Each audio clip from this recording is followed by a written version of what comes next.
This is NBK, nothing but Knicks. When Sim passed the assist, you know that it's #1 show that breaks down the game. If you can't play defense, stay out my way.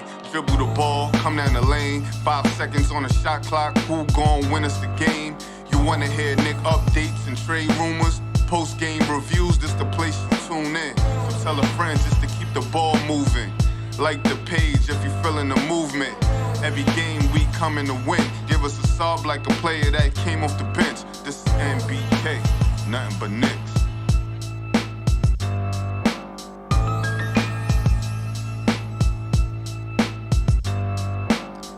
Knicks family, what's poppin'? It's your boy. Good morning, ladies and gentlemen. It's 1:15 a.m. and we just watched the New York Knicks lose to the Portland Trailblazers, 88-77. For all intents and purposes, ladies and gentlemen, I'm not going to say the Knicks are eliminated from the Summer League Championship game right now, but they made it that much harder on themselves to get there. Looking at it now, in order for the Knicks to make it to that Summer League Championship game, they'll need to beat Orlando on Thursday, which means they'll go 3-1. And then they'll need some other teams to lose, right? Because if other teams are 3-0 or 4-0 or whatever, then the Knicks have no chance to get to that Summer League Championship. So they need no less. Well, maybe there could be one other team that goes undefeated. Every other team needs to lose at least one game for the Knicks to have a chance. And then they've got to win the point differential. The good thing is that the Knicks have blown a couple of teams out. And since they've blown out a couple of teams, they should have a pretty good point differential. I think they came into this game with a plus 23 point differential. Right? And point differential, for those who may not be familiar with tournament play, point differential is the number of points that you've beaten teams by. Okay? And up until tonight's game, they had beaten teams by a combined 23 points.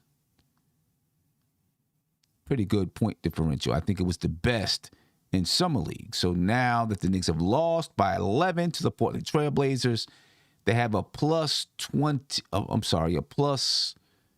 12 point differential. Still pretty good.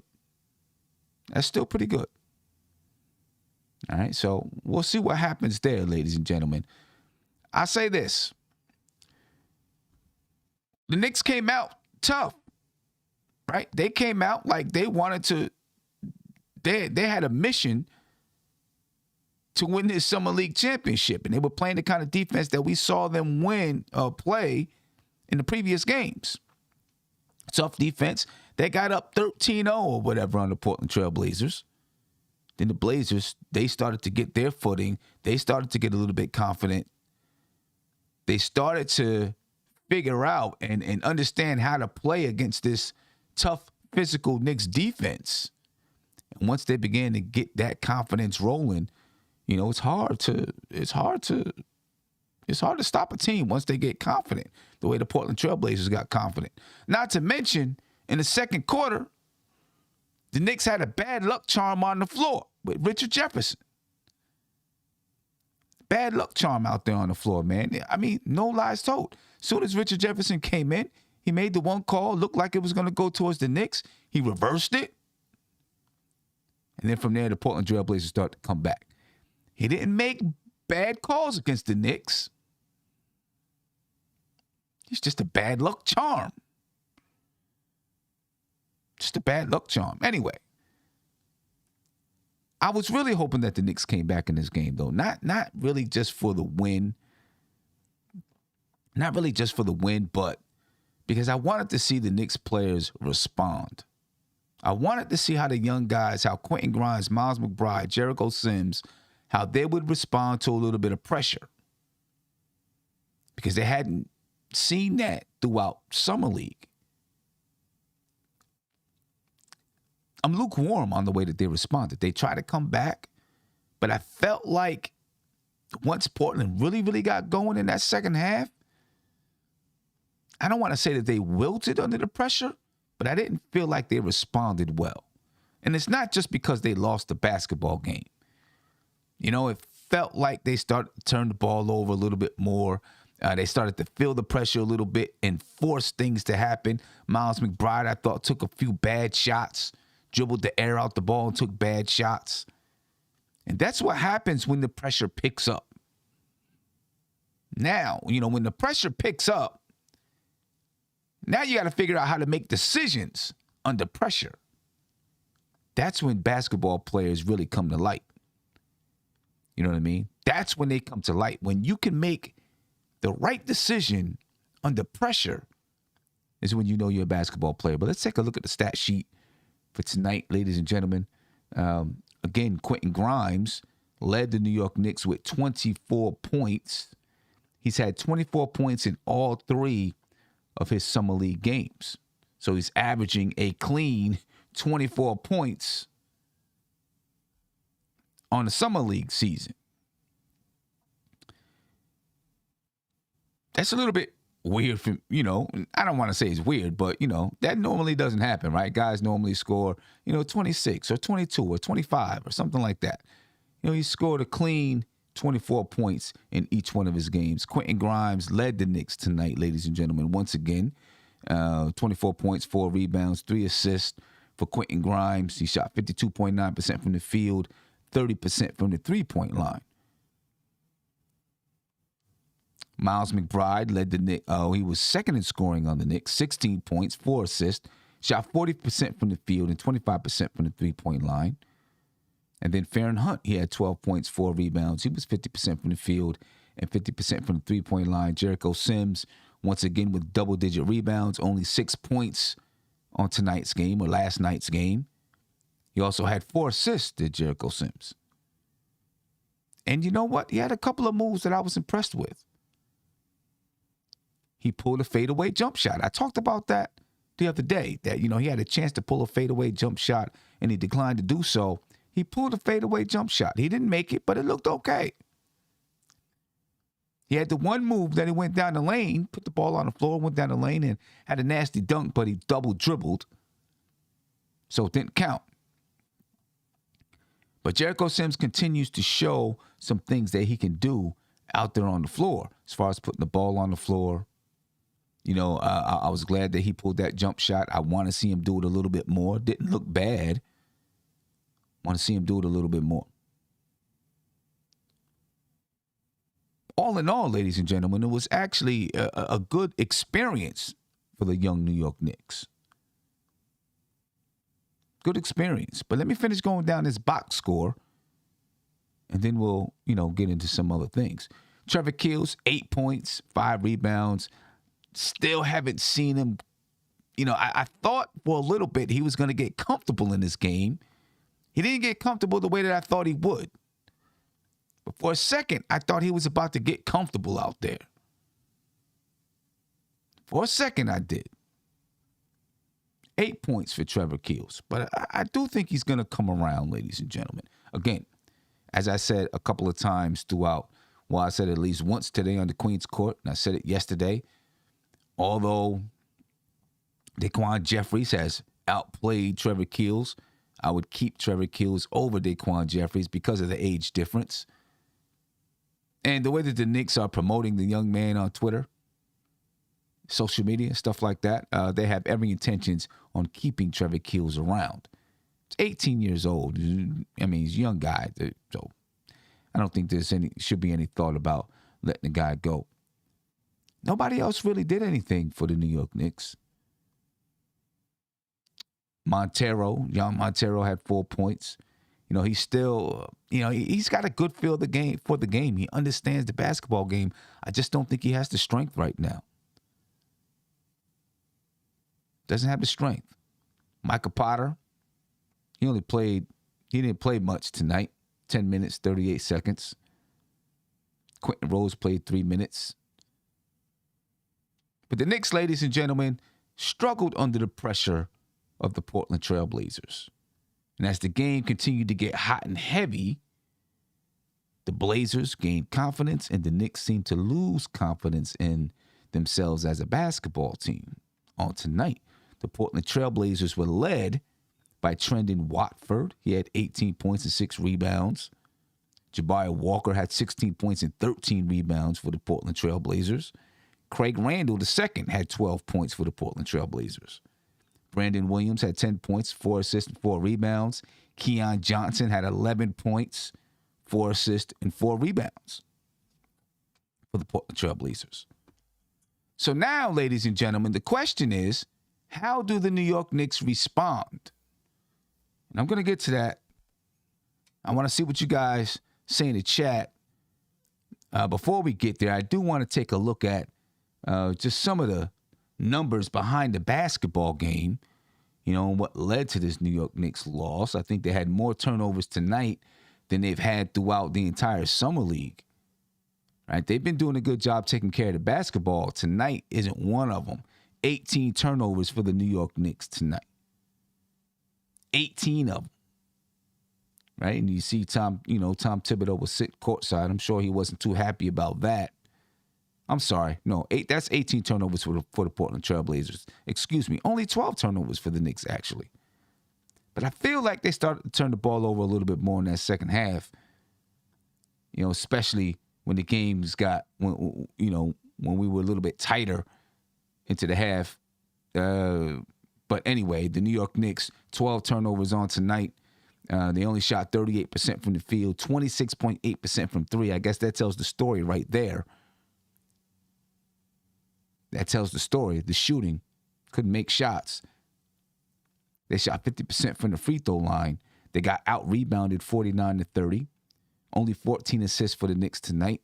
They were averaging over 20 assists in the first two summer league games, but if you're not making shots, it's going to be kind of hard to get assists.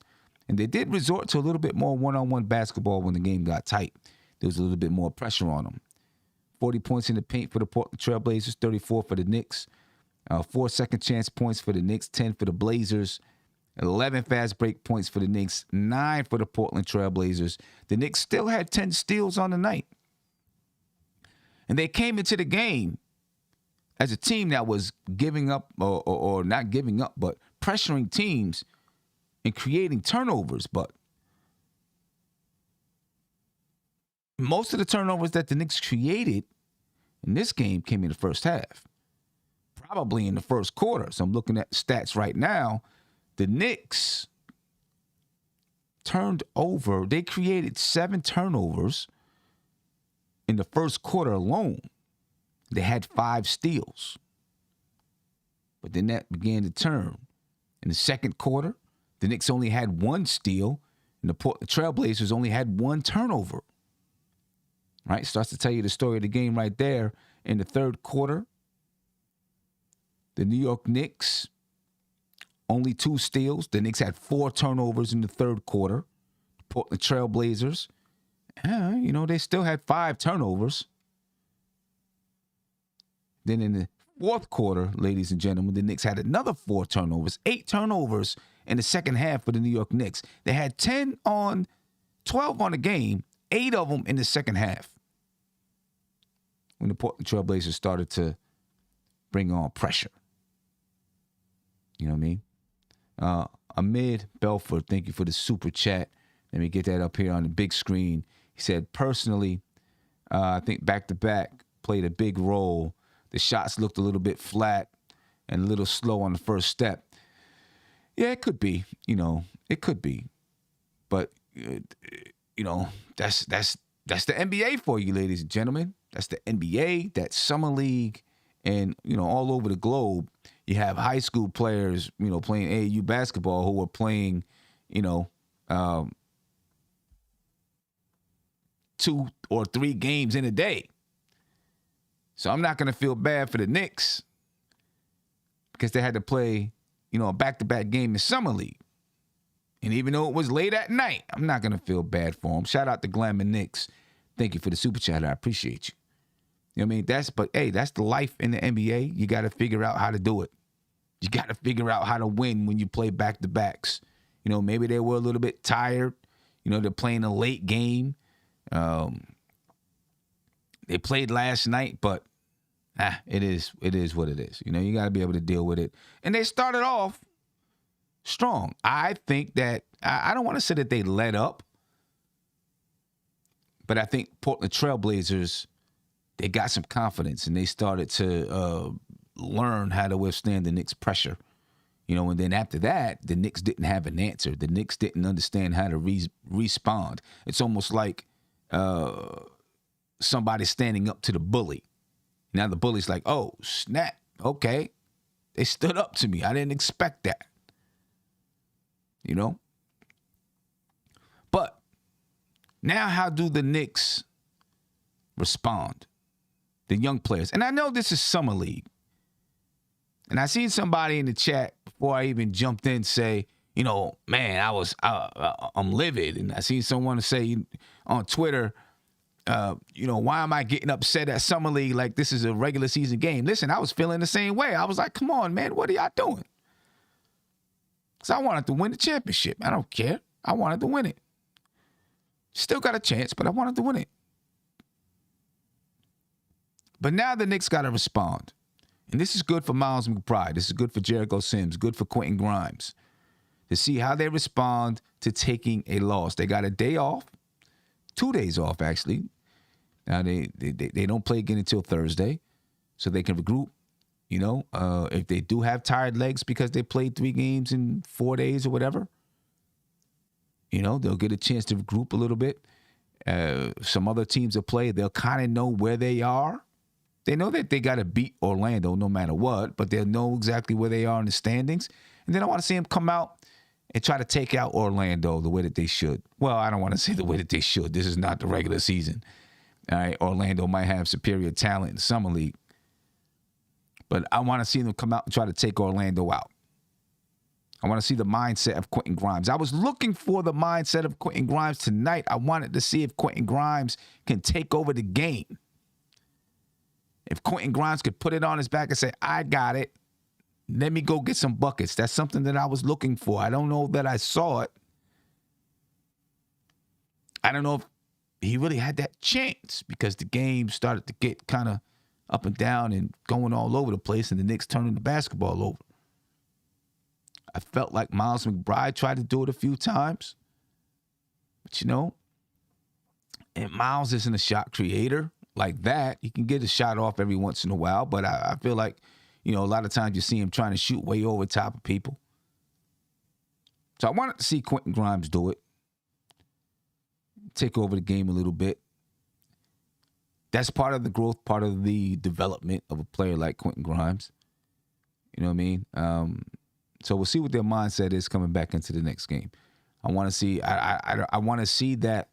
I want to see him come out with the same defensive intensity. Punch Orlando in the face.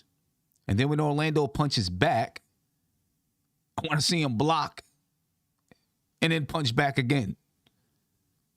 Right? Because that's what the Knicks didn't do today, tonight, yesterday, last night, whatever. They punched, but when Portland punched back, they didn't block. They couldn't punch back. I want to see the Knicks punch back. Punch, block, punch back. And come away with the win.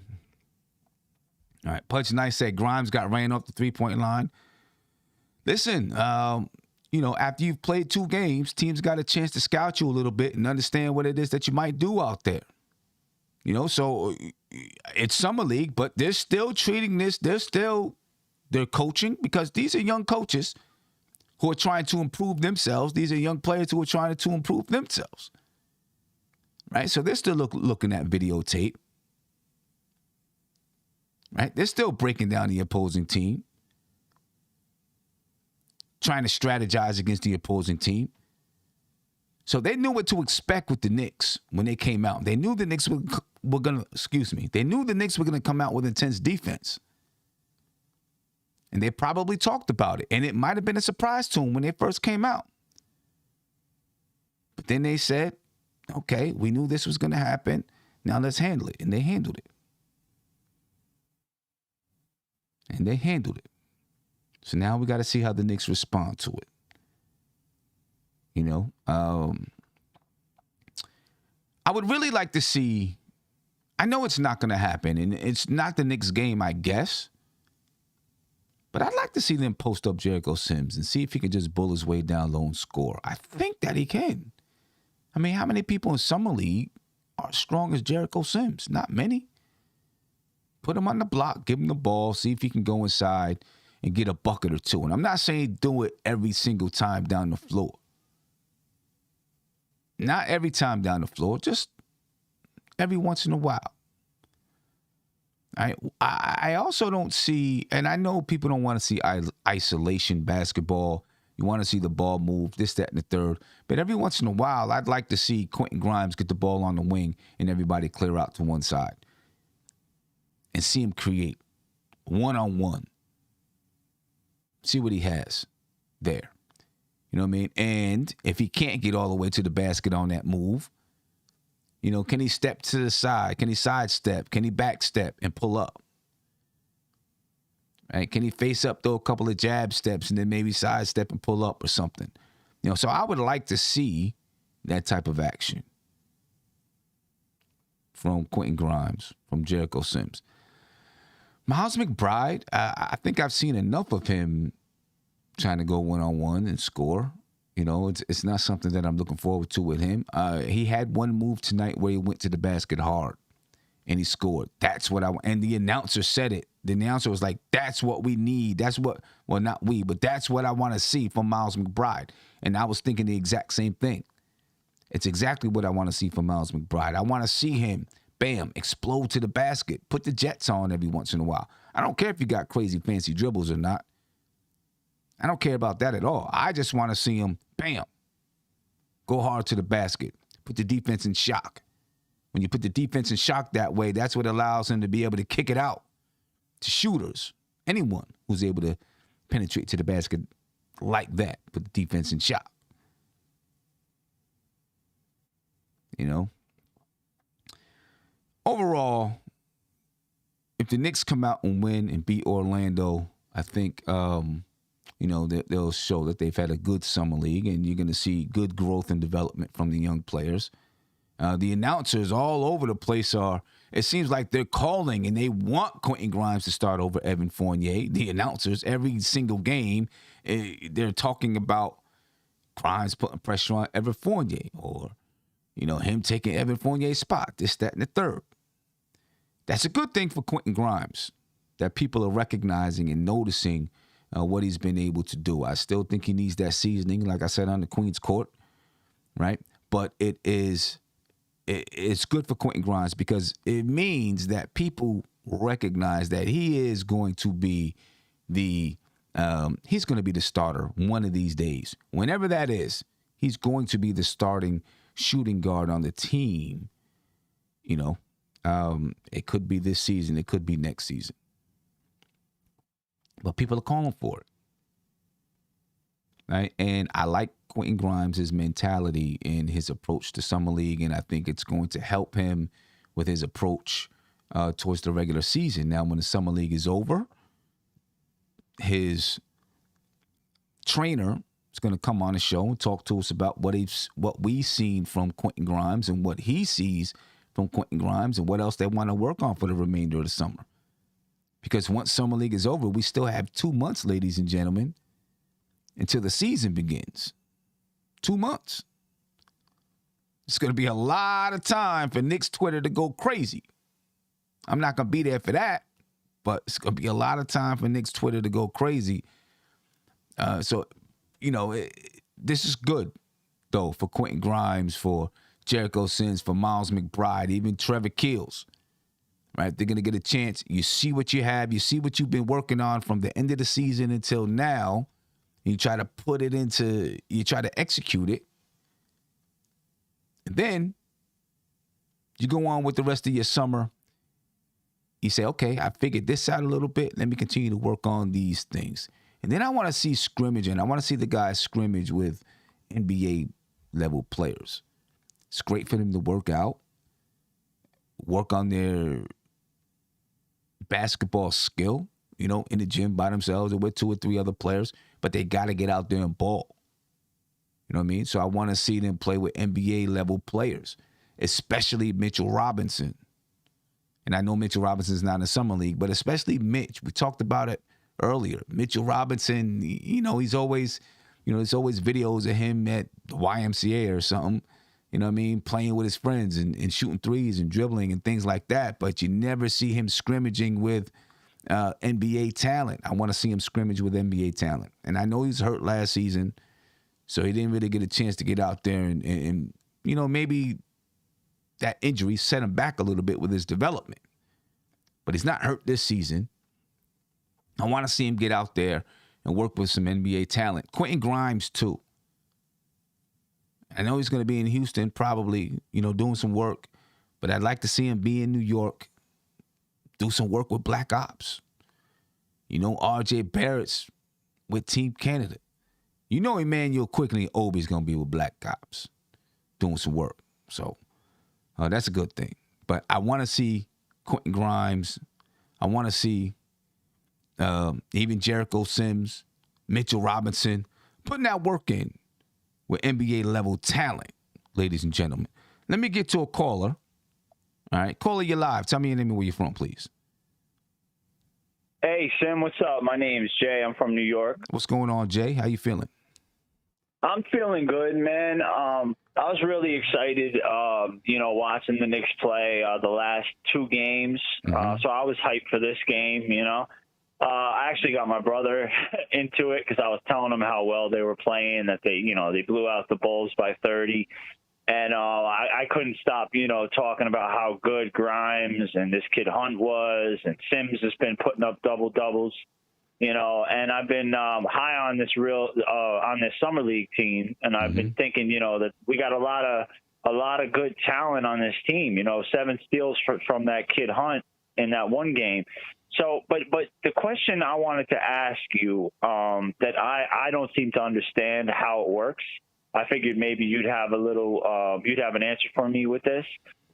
When it comes to summer league, we were in first place when we were 2-0. I noticed. Right. I was looking at the standings, right? Right. And then when we lost tonight, we went to 2-1 and we dropped to 6th place.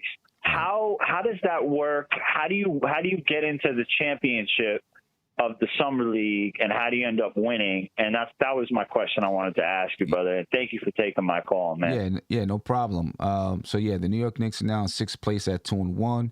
The Pistons are 2-0. The Utah Jazz are 2-0. The Raptors are 1-0. The Clippers 1-0. The Miami Heat are 1-0. So, in order for the Knicks to play for the Summer League Championship, they need to be one of the top 2 teams. Okay. Right? So do they have to be undefeated, or? They don't have to be undefeated as long as one of the top 2 teams have a loss. Right? So the Knicks can be 3-1, and as long as one of the top 2 teams have a loss, the Knicks could be one of the top 2 teams. So, as long as the Knicks are one of the top 2 teams, with a loss or not, they can still be in that Summer League Championship. So the Knicks will need to beat Orlando and then hope that, some of these other teams lose so that they could be one of the top 2, so that they can be one of the top 2 teams. And right now, the Knicks have a point differential of 11.3, right? And that's... Okay. Yeah, so they have a point differential of 11.3, and right now that is third in the summer league. But the Toronto Raptors have only played 1 game. The Clippers have only played 1 game. So the Knicks have a good point differential. Right now. Yeah. They have a pretty good point differential. And if they can blow out the Orlando Magic. 20-something. Yeah. If they can blow out the Orlando Magic, right? And then all of a sudden they have a point differential of 30.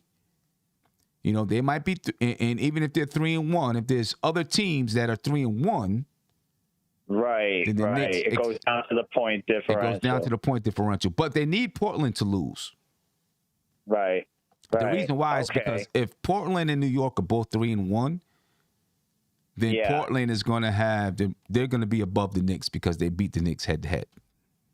Right. Okay, that makes sense. Yeah. Okay, cool. Yeah. All right, Sam. Thank you for taking my call, man. I really appreciate it. Yeah, no doubt. Go Knicks, brother. I appreciate you. Keep up the good work. Thank you. No problem. All right. Yeah, ladies and gentlemen, the Knicks still have a chance. They still got a chance, to be in that Summer League Championship. I do want to give a shout out to OK thank you for the super chat. And let me get that across the screen so that we can all see it. And OK said, I respect how you don't get emotional like some of the other, I'll say, people in the chat. We'll be all right. Respect all that you do. I appreciate you, OK? Thank you. And I try not to get emotional, man, and try to stay even keel as much as possible. You know what I mean? I think that comes from coaching, because when you're coaching, if you get emotional, you're going to lose sight of what it is that you're trying to do out there. You know, Rob Al, he said, Sim, Giannis doesn't scrimmage against NBA talent either. Just saying. But Giannis already dominates NBA talent.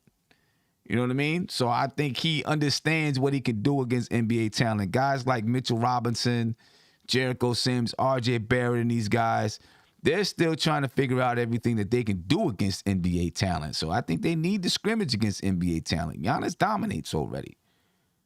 You know, if Mitchell Robinson was Giannis and he was playing 30 whatever minutes a game and dropping 29 points a game or whatever, yeah, I'd understand if he just wanted to rest throughout the summer. Caller, you live. Tell me your name and where you're from, please. What's going on, Sims? AK, what's up? Hey, K, what's good, baby? How you feeling, man? What's going on? I'm all right. How you doing? Long time no talk. Yeah, no doubt. I'm good, man. Just, up almost 2 o'clock in the morning. You know what I'm saying? Talk about the Knicks. Word. It's crazy. It's like we insane, man. You know. Yo, we are, bro. That's crazy. But yo, I was watching the summer league. You know who needs? I don't want to hear no more McBride talk right now, because he needs to start learning how to break down, defensive players. Yeah.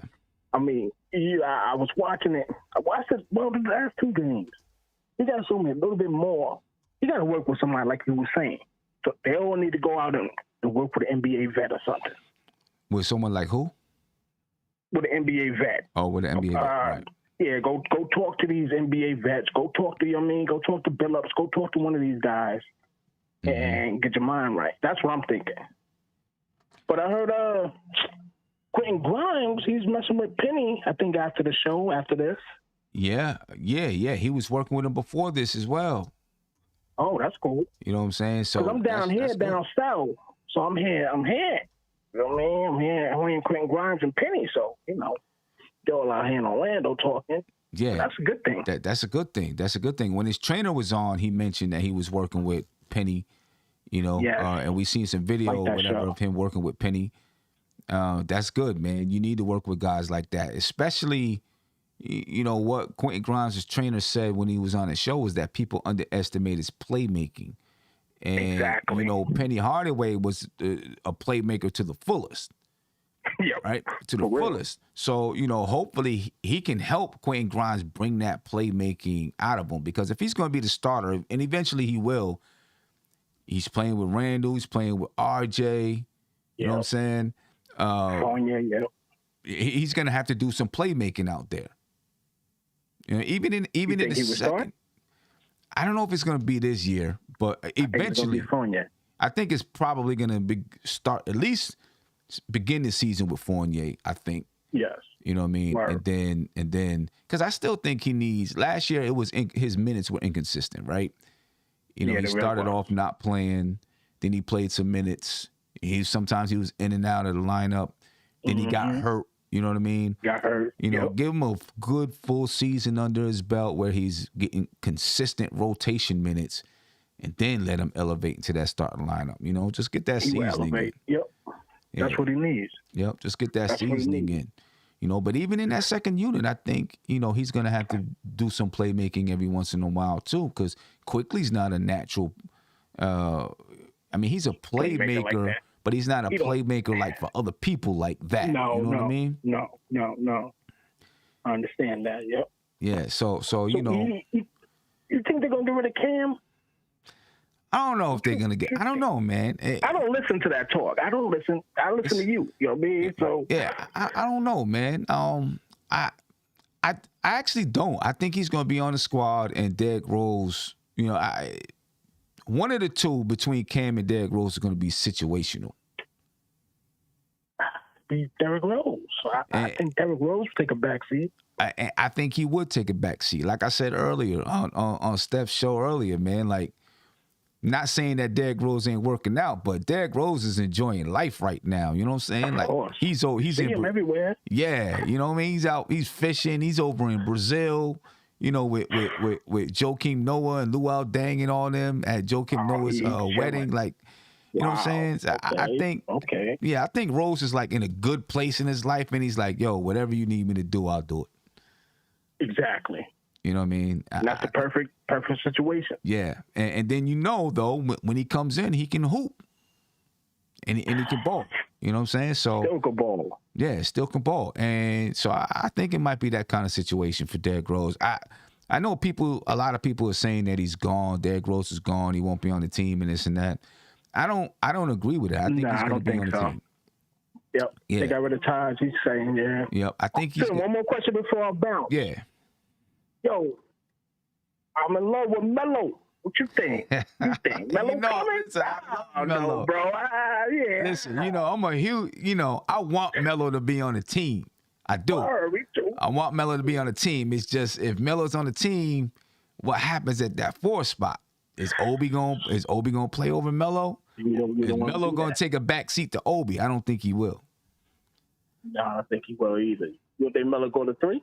Nah, but you got King. I don't know about that. Yeah, that's what I'm saying. That's what makes it tough, man. I mean, listen, Taj Gibson, was like, yo, I can go to Washington and get more minutes. You know what I'm saying? If Taj is like, I can go get more minutes, then Melo is definitely gonna be, nah, I'm not playing behind Obi.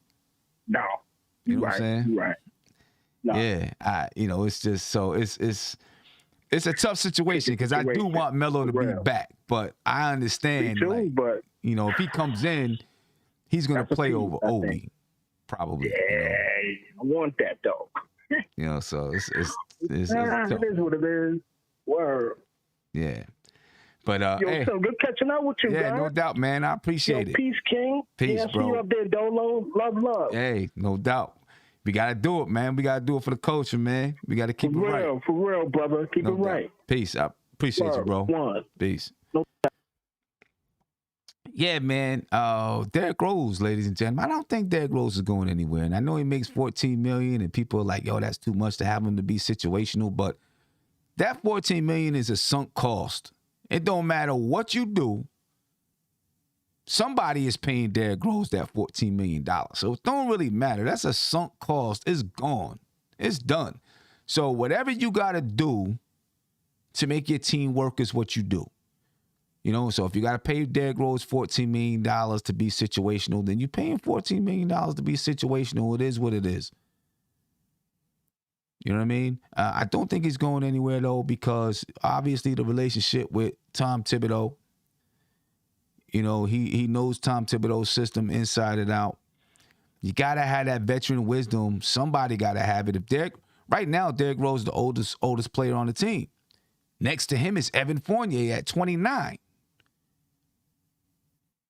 So I think you got to have Derrick Rose on this team still for that veteran wisdom that he can provide to the players. He's got a good relationship with Jalen Brunson. Jalen Brunson played high school basketball in Chicago, Illinois, wherever he played at. You know, so they're familiar with each other. You know, they've got a relationship, so that's a good, you know, you got a good, stable group around Rick Brunson around Jalen Brunson as far as that leadership is concerned with Rick Brunson, Tom Thibodeau, Derrick Rose. You know what I'm saying? So I think that's a good situation for Derrick Rose as long as he's willing to be a situational player and let the young guys go ahead and rock out, and then he just comes in and he does what he needs to do when it's needed and when they ask him to do it. And I think he'll do that. I think that's what he's all about right now.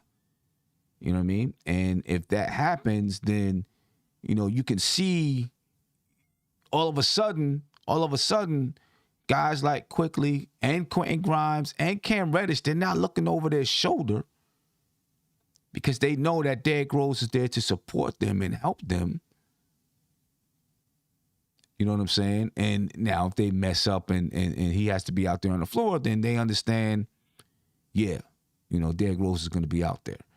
But they don't have to look over their shoulder. They know Derrick Rose is there to help them. There's a strong 10. That group of 10 knows who they are. They know the minutes that they're going to get, and they can rock out. And that's why when I look at this season, I'm comfortable. I like this basketball team. And I'm not saying that this team is going to be a championship team, but I like the structure of the team and the way it's set up. And I know we need more, but just the construction of the team, I think, is good.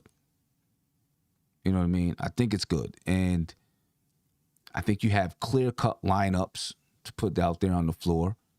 Right? Last year it was like, who's going to play? Is it Quentin Grimes? Is it Quickly? Is it Alec Burks? Is it Derrick Rose? Is it Kemba Walker? You had all these players that duplicate each other. But now I think the roles are a little bit more defined. I know you have the question about Derrick Rose and Cam Reddish, but I think Derrick Rose is going to be situational. Cam Reddish plays. You call on Derrick Rose when he's needed. Right? And so their roles are defined. They're going to understand a little bit better what they're supposed to be doing when they're on the floor. And I think that's going to help the team. You know what I mean? I really do think that's going to help the team. But ladies and gentlemen, man, it's like 1:56 a.m. I appreciate everybody who stayed up to rock with me. Those who called in, I really appreciate you. Those who hit me with a super chat, I appreciate you as well.